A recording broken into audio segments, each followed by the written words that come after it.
First, Mr. Speaker, I want to avail myself of the protection of both Standing Order number 121 and your chair, because in the course of this debate, we have seen a lot of interruptions, especially from our friends in the majority side. I don't think that there was an intention on their part to allow us to debate this particular speech. Mr. Speaker, having Senator Cherargei, sought that protection. What is the protection that you need from the chair? Yes, I want because some you silence. already say protected and covered by the brand. So what else do you need from Yes, me? I want to avail myself of that protection because of what we have seen in previous debates. But allow me to continue, Mr. Speaker. That in fact, as has been noted because you're eating into your time, Senator Sifuna. Has been noted by our colleagues who have gone before me in this debate. We have come from a very acrimonious election, Mr. Speaker. And the result of that election shows you that, in fact, the country is very evenly divided amongst the various political formations in the country. What that means, Mr. Speaker, is that even as we congratulate the people who won, there are a lot of people in this country who are still hurting from the result of the election. And I think it is only fair that everybody be accorded their time to be able to heal at their own pace. I don't think anybody can force anyone to move on with life at the pace at which they want. So it is that particular point that I want to start with by addressing those of us who did not vote for the current president or the current government. I want to make it clear, Mr. Speaker, that there is nothing wrong with us. There is nothing wrong with anyone who supported Raila Odinga. There is nothing wrong with anyone who voted for Baba or for the coalition called Azimio. And we know what people are going through at the moment. I want to tell them that even this will come to pass. There are more than enough moments that Baba has been vindicated, and this is not going to be any different. Having said that, Mr. Speaker, I want to pick up from where the President was speaking about this election. And in my view, as a senator, is that they say with great power comes great responsibility. If we want this country to move on faster, I think the responsibility is greater on those who are calling themselves the victors than those who did not win this particular election.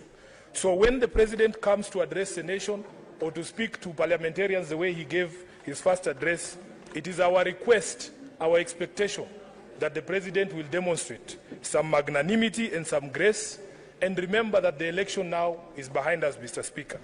So in my own opinion, he should be discouraged, and those of us who are his friends, like my friend Cherargei, should dissuade the President when he is speaking to the nation from throwing in unnecessary jibes, like the ones he was throwing during his address to the Parliament on the question of who was the opposition candidate and who was the government candidate. I don't think it is necessary. We need now to all move on from this particular election. Mr. Speaker, allow me to address the things that I heard the President say, and then to address the questions or the things that I didn't hear the President say. Senator Sifuna, you wanted protection from the chair, but you are the one who is causing your insecurity. And Mr. Speaker, please let us avoid a lot of point of orders, because many senators in this room want to contribute to this motion. Mr. Speaker, so what is out of order, Honorable Cherargei? Which standing order are you putting? Which standing order, which number? Mr. Speaker, on a related issue, understanding order number 1, which of course you have powers. Mr. Speaker, if you have noticed, we are disadvantaged on this side because our cards are not functional.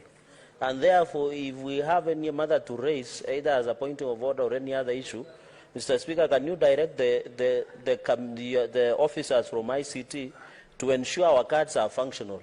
Because the way Senator Sifuna is going, we might need some necessary and important interventions at some point. I thank you, Mr. Speaker. So, Senator Cherargei, anytime you want to raise any issue, just catch the Speaker's eye and you'll be given that opportunity. No, wake up, stand, put hands up, raise up from the seat, All those are acceptable. Traditional methods.